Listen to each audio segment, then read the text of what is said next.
But did you say Yonkers, Mr. Hackle? Yes, ma'am, Yonkers. Forgive me for saying this, but you should see Yonkers. And by that, I mean perhaps Mr. Malloy would like to see Yonkers too. I'm a widow, Mr. Hackle. You are? Pardon me, she's a widow. I'm sure Mr. Malloy would enjoy it, especially in that hat.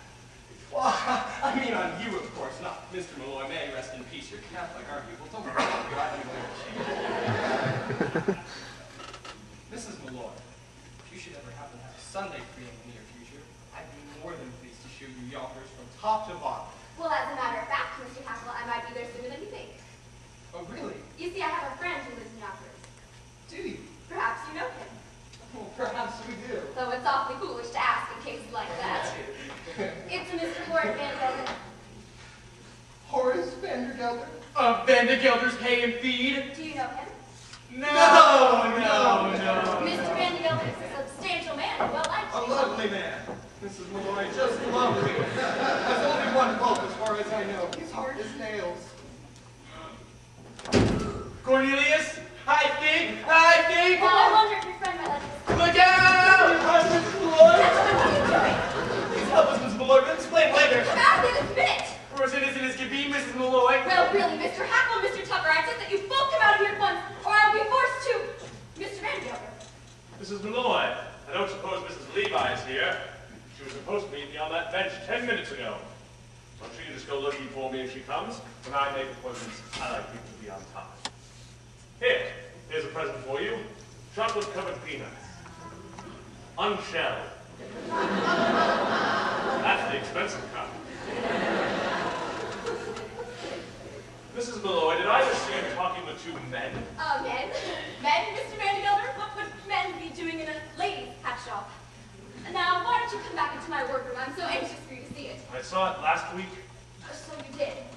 Well, what's new in the hay and feed business, Mr. Vandergelder? I understand you have 3 friends, all hard as nails. I mean... What on earth are you talking about? Yonkers. I hear it's a very beautiful city. And who's been telling you about Yonkers, may I ask? Nobody. A friend. What friend? Well, you see, He? A customer, Mr. Vandergelder. Someone quite well-to-do, as a matter of fact. He was in here buying hats for ladies. Perhaps you know him, although it's awfully silly to ask in cases like that. It's a Mr. Cornelius Hackle. Did you say Hackle? Why, yes. He just happens to be my head clerk, that's all. Mrs. Malloy, I demand an explanation. And I'm going to give it to you. Why shouldn't you know Cornelius Hackle? Everyone in New York knows Cornelius Hackle. He's here at the opera, in all the fashionable homes. Why, he's at the Harmonia Gardens restaurant 3 nights a week. Impossible. He's only got $148.35, and I keep it in my own safe. Oh, Mr. Vandergelder, you're killing me. He's one of the Hackles. They built the canal. What canal? The Erie. The Erie. Both. It ain't the same man. Who took the horses out of Jenny Lynn's carriage and pulled her through the streets? Cornelius Hackle. And who dressed up as a waiter at the Fifth Avenue Hotel and dropped an oyster down Mrs. Astor's? Oh, I couldn't say, but it was Cornelius. He's the playboy of New York. Now, I agree. I can see you were speaking with him just like everybody else. Dolly, what are you saying? I've only seen him once in my life. Really, Dolly. Of course.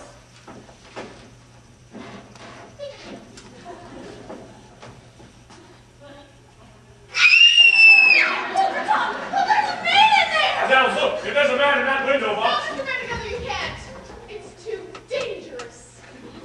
No man that hides in ladies' window boxes can frighten me, Mr. Levi. Stand aside. No man, indeed. I'm sure you can make short work of any man. Those muscles. I can see them now rippling back and forth underneath your coat. Ripple, back and forth. Ripple. For the last time, Mr. Levi, please stand aside. Stand indeed. That's exactly what the law courts will want to know when you're accused of entering that window box without a search warrant. I mean, what do you stand for if not the laws of this great land? I know what I stand for. I stand for motherhood, America, and a hot lunch for orphans. Take off your hat, and see Ross's flag is passing. Do you see in London the light ladies beneath the great triumphal arch? If you see the buses driving through the trains of wrath, my heart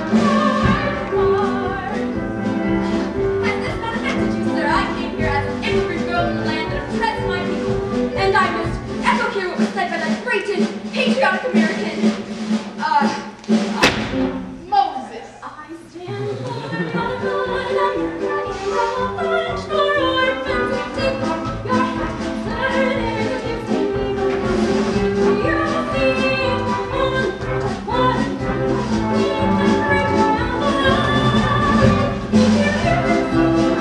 in the shepherd, watch.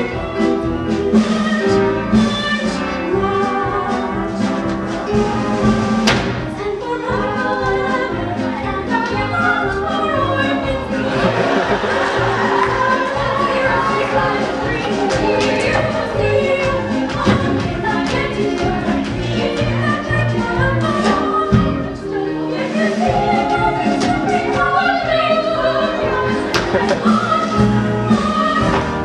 Fourscore and 7 years ago.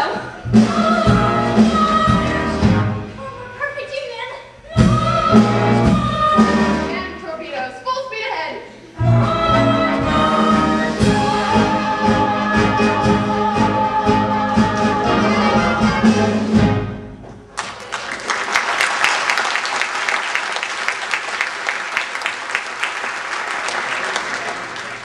So you see, Mr. Vanderbilt, there couldn't possibly be a man in that window box.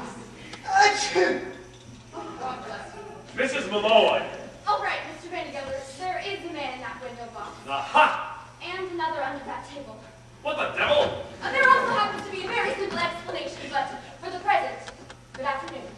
Good Lord, the whole room's crawling with men. I'll never get over it. I take it I'll see you later this afternoon, Mr. Vanderbilt. You certainly will, Mrs. Levi, with a certain young lady on the main float at the end of the parade. Good day, Mrs. Malloy. Humph! Oh, wait, you're not supposed to be like this. No, that's where we go.